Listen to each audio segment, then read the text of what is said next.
Over the last few weeks, Barbados has been dealing with a chicken shortage.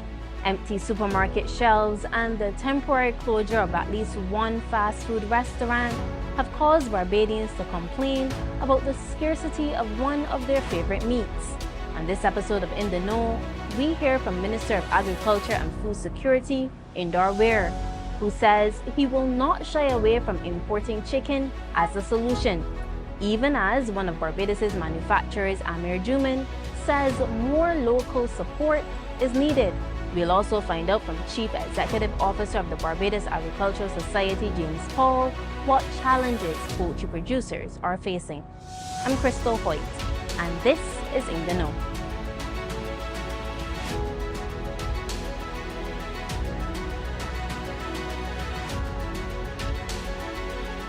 Minister Weir, thank you for making the time. A pleasure, always. As you know, Barbados is currently experiencing a chicken shortage. What are some of the challenges faced by the industry? Well, there are a number of things, really. You do know that last year, around the same time, we experienced a shortage of chicken supply as well, and that was attributed to the heat. About 2 or 3 tunnels at the time had collapsed as well, and therefore the supply of chicken was significantly impacted. This year, a similar thing happened as well. Because of the heat, I think we went up to 34 degrees Celsius between July, August, and September. And that heat impacted the growth of chickens. Now, chickens themselves generate a lot of heat. So if you have a bird that is generating heat from its body, and then you have heat conditions as well contributing additional heat, your mortality rate is going to increase. And that has impacted the supply of chicken as well. We projected an increased supply of chicken for the year 2024. And so the baby chicks that were sold and placed represent what we projected, and therefore we were on course with our projections. But unfortunately, one of our major suppliers of chicken, and there's nothing really to hide, the top producer of chicken in Barbados, had some problems at one of their farms, and therefore their supply dropped. So they went from 100% down to 50% capacity. That obviously impacted the market. It impacted the supermarkets, the fast food restaurants, and it also impacted people who are doing vending and stuff like that. This situation is one that I have monitored with the poultry producers, and it came out of fairly aggressive meetings that I got to find out that this particular producer was having problems with the chicken. That being said, we took action in order for us to deal with the situation on the basis that the timelines that they gave us to get back on track, we would follow. As it turned out, we imported 2 containers of whole chickens to supplement what was missing. But that in itself did not help the situation, because the supplier then started to have additional problems, and those are problems with growth. But this one supplier, because of the heavy impact that they had on their supply with their farm, it meant then that the other suppliers, which would be Amir's and Bajan and those other ones, would have been able to maintain their supply as well. But when I did my investigation, they too were coming out with small weights as well. So the chickens weren't really growing because of the heat. And their mortality rate as well also increased. So in consultation with the stakeholders and speaking to the growers, this is the information that the ministry has before it, and this is what is happening in Barbados. But let me state for the records that this is not unique to Barbados, because Jamaica is having a similar problem. And wherever climate is impacting livestock, you will at times get peaks and troughs because of how the animals respond. You mentioned meetings, and up to yesterday evening, you met with the stakeholders. Now, we know that in a matter of weeks, there will be a significant increase in the number of tourists on the island. As we get closer to Christmas, should Barbadians be concerned about a supply of chicken? Which is what we addressed yesterday as well, and what I consider to be a brutally frank meeting with the processors. And no, there's no reason for Barbadians to be concerned about the supply of chicken, because I took a decision to get my planning unit to prepare a quantitative analysis of what is taking place in the industry for me to submit to Cabinet Thursday. And coming off that, we will make a decision then as to how much more poultry we would import if we have to, and at the same time hold the processors to their word. And so my officers will be out in the field monitoring what is actually on the ground and also monitoring what is being slaughtered, because the important thing here is that you can have chickens placed and you could very well meet your quota in terms of what was hatched. But then when it gets to the farm, if you don't know the mortality or you don't know what was slaughtered, then you can still find yourself with a situation where you didn't reach target in terms of what is available to the retailers. The supermarkets also participated in the meeting as well. And they have made it clear to me that many of the times the quotas that they expected weren't being reached, not just by one producer, by all of the producers. And this therefore means that we cannot write off the impact of climate and what it is doing to agriculture in general, but more particularly to the poultry industry. Beyond climate, what were some of the issues raised by the poultry players? Some raise things like the quality of feed, but that takes a scientific approach. I can't take somebody's word, or the feed wasn't performing well, and I take it as gospel. So we have to do samples of the feed that's being produced. The other one was management on the farms. You may own a farm, you may be an experienced poultry farmer, but you employ people to work for you. You're not going to be there to see everything that they're doing. So if feed is being badly handled, then you get mycotoxins in the feed. And that can also contribute to the chickens not growing at the rate they should. And then, of course, management practices as well. So there are a whole set of variables that one must take into consideration in dealing with the issues on the farm and with the poultry producers. The fundamental thing, though, is that many of the farms in Barbados aren't up to 21st century standards, where you have the coolers that are required now at this time of our existence, where climate is playing a very, very significant role. And I can't underscore this enough. I can't say it enough. And, you know, I read something that came out about me not understanding agriculture and don't know the culture of our farmers, etc. I mean, sometimes people go on a limb just to be heard. People make loose statements. They don't know the facts. The hardcore reality is that climate is impacting agriculture, and we cannot continue in this traditional mode, one, with open field agriculture. We must transition to greenhouses and freight farms and all the hydroponic systems that the world has demonstrated is working. We also must transition our livestock farmers to farms that will represent how we can control methane gas, at the same time give them an opportunity to reduce costs by using the gases to produce energy. And that's why we are now saying that the $2 million that we gave to the BAS to create a revolving fund, farmers should tap into to make sure that they retrofit the farms to suit what is required under these conditions. The poultry farmers as well. About 4 or 5 new tunnels are being built next year that will be completely new with the right types of chillers and the right types of settings so that the mortality rate can be reduced. And this is a hardcore reality. Anybody who wants to say it different, feel free. But what I go with is the science. I go with the hardcore reality that is before me. And I'm deeply offended by one writer who continues to focus on the Ministry of Agriculture in a most obscene and insane way about the things that are happening in agriculture without even knowing the facts.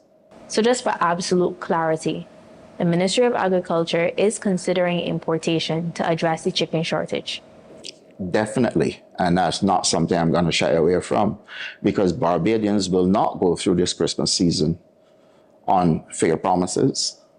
Barbadians will not go through this Christmas season taking the risk of us not importing and then our suppliers come up short, because that is essentially what happened.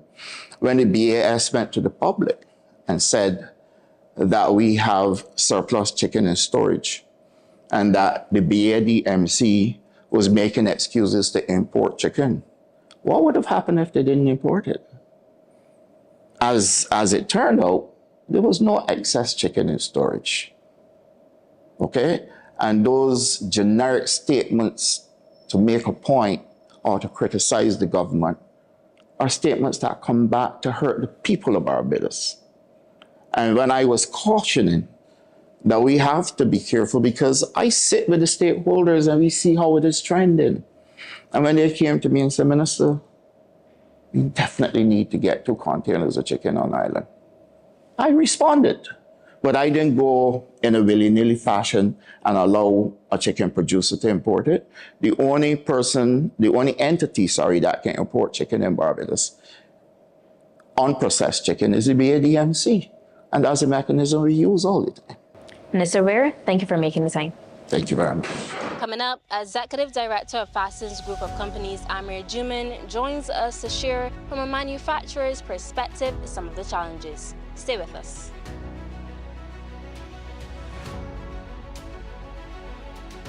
Tell me a bit about some of the challenges that manufacturers are facing as it relates to this chicken shortage.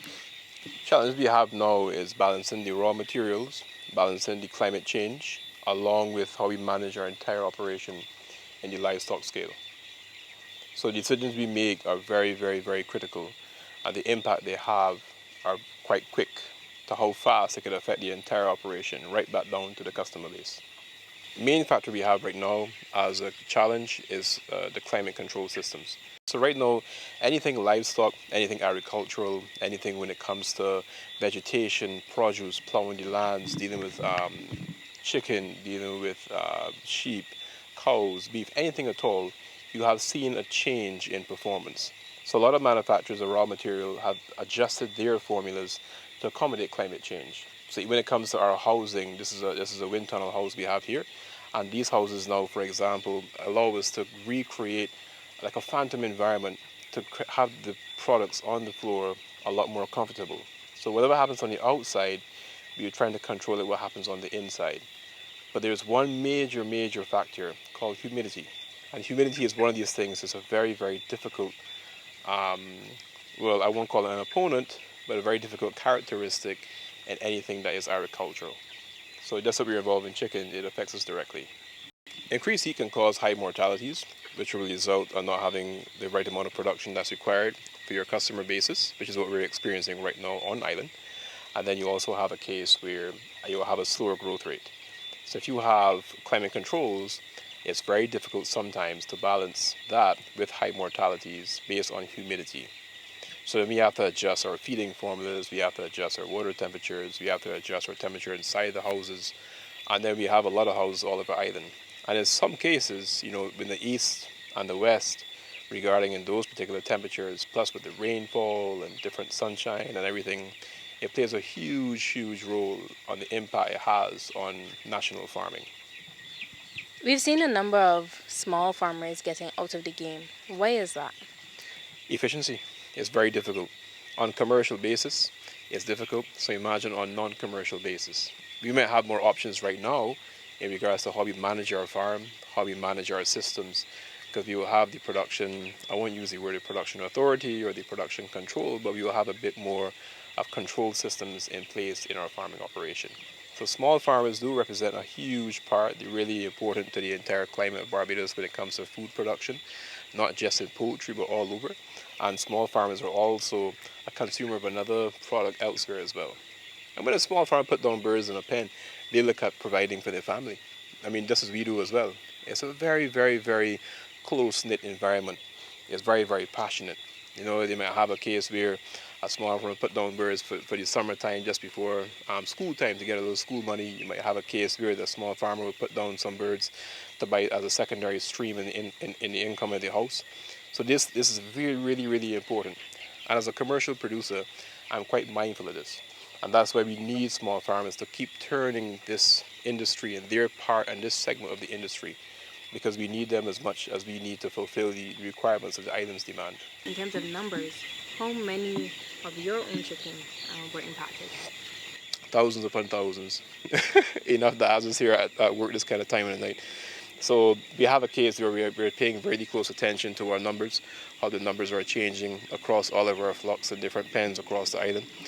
We could get into a bit more of the scientific scale that some types of birds respond differently to some types of environments. I mean, a chicken is a chicken, but then we got to get into the I want to say the biological assets when it comes to like genetics, but that does play a really big role of how we understand bird language. So I would say yes, the mortality has impacted everybody on island. Coming up, Chief Executive Officer of the Barbados Agricultural Society, James Paul, joins us. Stay with us.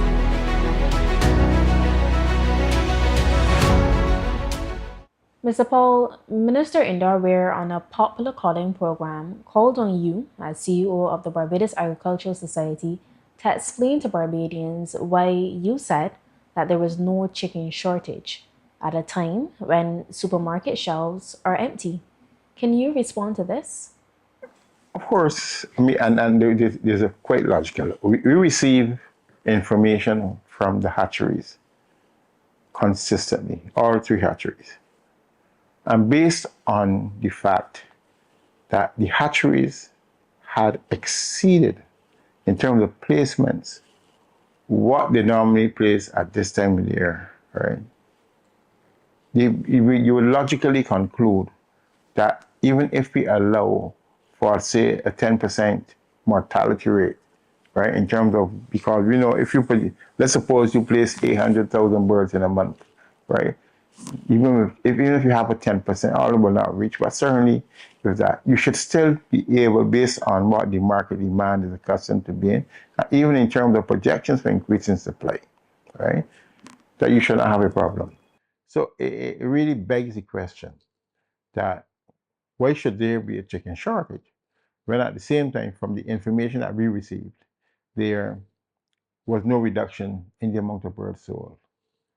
The other point I wish to make is that at the time, there was no indication of any increases in mortality among the birds. No information was provided by any of the producers that any of the pens were experiencing any significant increases in mortality. There was also no information from any of the producers that, for instance, they were experiencing any problems in terms of conversion rates, in terms of the feed, right? So in other words, there was no indication. The only thing that you could have allowed for is that they did indicate that they were what we would call climatic challenges in terms of the temperatures were high. But we all know that even at this point in time now, that the temperatures now are starting to go down.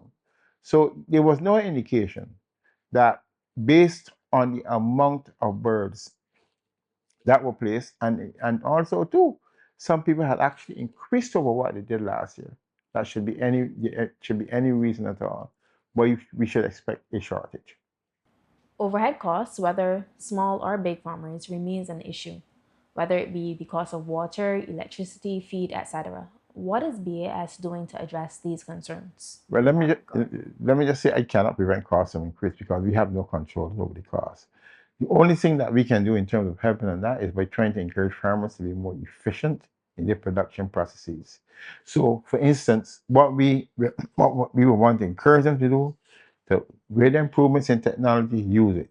Where's the innovation that they can do, use it. For instance, one of the things that we've been looking at is the whole question of the roofs. How can we, for instance, help them to prevent the amount of radiation, heat, that's generated in those pens generated from the sun from doing that. So we have been looking at things like coatings, different types of paints. For instance, too, there's a product I believe, I think Caritas have it. We'll be looking at see if we can actually line the roofs so that, for instance, that radiated heat, okay, that's getting to the birds, especially during the zenith, it is not there. In other cases, too, for instance, we have suggested using what we call a system of sprinklers on the top of the roofs, which, for instance, what you do is, especially during that afternoon sun, that 1 o'clock, 2 o'clock sun, you know, that could be murderous on those birds. So if you could sort of just wet down those roofs at that point in time, sprinkle it with some water, that also will help. All of these things we have been trying, right? So in other words, you cannot, there's some costs you cannot control, certainly. But the things that you can do to improve, for instance, the environment for the birds, let's do it. We have been looking, for instance, one of the things that we're looking to do is to look at a series of fans, if you can do mists in the barn, you know, but you have to be careful how you do that. All of these things, we are looking around, encouraging farmers to use that new technology. And for instance, where we can provide the financial assistance to farmers to help them to purchase that technology, we also will do that. Is that why the loan scheme was implemented? The $2 million the BAS received from government that was aimed at supporting farmers' productions development? And how many farmers have taken up this opportunity? Well, we have about 20 farmers who have taken advantage of the loan scheme. And yes, of course, it was implemented for that purpose. And I wanted to make a statement. The loan scheme was not meant for startup farmers. It was not meant because of the fact that they now have to learn. And I think if you look, to be fair, at the experience of the feed program, one of the reasons why it is having the challenges that it's facing right now is that there are too many people who seem to think that somehow, because they had some experience as in a childhood affair, to keeping pigs or keeping poultry or whatever, that all of a sudden that they can just walk into the industry and make money. It does not work that way. One of the things that we have to do is to support the existing farmers who are there, right? Because they understand, they've been through it, they've made the investment, and they can see where they want to improve on their operations.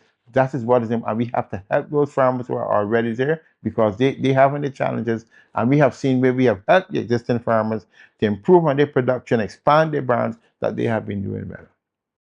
And as we're speaking of demand, we're heading into not just Christmas, but the winter season, which means more tourists on island. The primary question is, will there be enough chicken on island? And what is being done to avoid reoccurrence? Let me just say, barring something catastrophic, I cannot see which will be impacting birds around the world or whatever. Because I think one of the things we need to accept that we live in a world which is connected. So challenges that occur, say, in the poultry industry in the United States will impact on us. In Europe will impact on us. And to the extent we do not have any breeder capacity in the region, it will impact on us. Okay? So based on what is happening and what we have in plan going forward, I do not see why this industry, which it is not an infant industry, we have been providing Barbadians with poultry meat for over 50 years. Okay? We know what we are doing. Right? This situation that has arisen here, I think really it should not have happened in the first place if persons had provided the relevant information at an earlier date, and if, for instance, the challenges that they were experiencing were brought to the attention of the Ministry of Agriculture, the BAS, we would have been able to put something in place, which we have always done.